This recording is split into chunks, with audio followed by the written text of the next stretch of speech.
তোমার পিন্দনের ওই শাড়িতে ঝিলমিল ঝিলমিল করতাছে, রূপ দেখিয়া হার মানিবে পরি।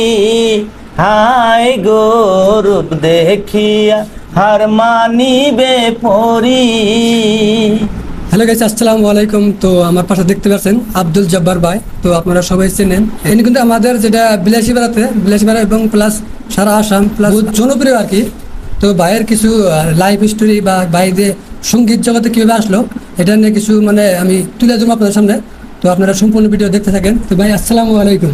ওয়ালাইকুম আসসালাম। তাহলে আপনি যে সঙ্গীত জগতে আইলেন, এটা কি আপনার কোনো ছোট থাকতে কোনো প্রেমের ধোঁকা খাওয়া আসলো, না আপনি আসলে কোনো জায়গায় কোন জায়গাতে আপনার এক্সপ্রেশন আসলো আর কি? না, সঙ্গীতে আসার এক্সপিরিয়েন্স হলো আমি যখন এলপিতে পড়তাম আর কি, ক্লাস 2-3-তে। তখন আমগর স্যার একটা শনিবার করে আমগর গান কয়তো ছাত্রকে।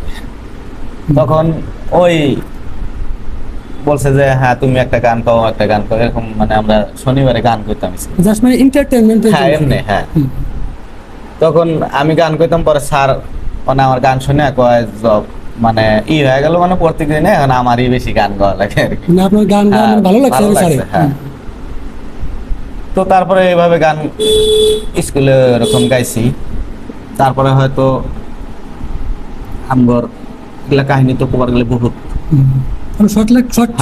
কইতেছি।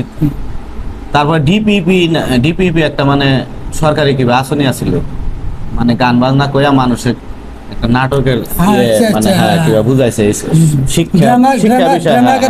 হ্যাঁ, ড্রামা করে শিক্ষার বিষয়ে বুঝাইছে। তখন ওই ডিপিপি আসছিল আঙ্গুর গ্রামে।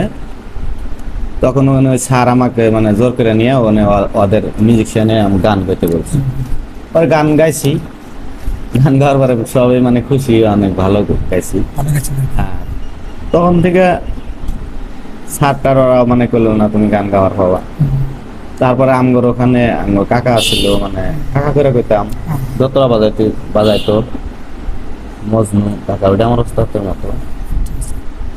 তারা তো আমার কণ্ঠ শুনে ওরা দোতরা দিয়ে আমাকে প্র্যাকটিস করাইতো।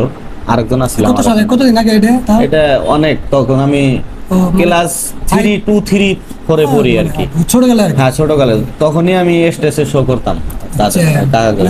দোতরা বাজাইতো, হ্যাঁ, ঢোল বাজাইতো, ম্যানুয়াল যেগুলা মিউজিকে ওগুলা মিউজিকে গান করতাম স্টেজ।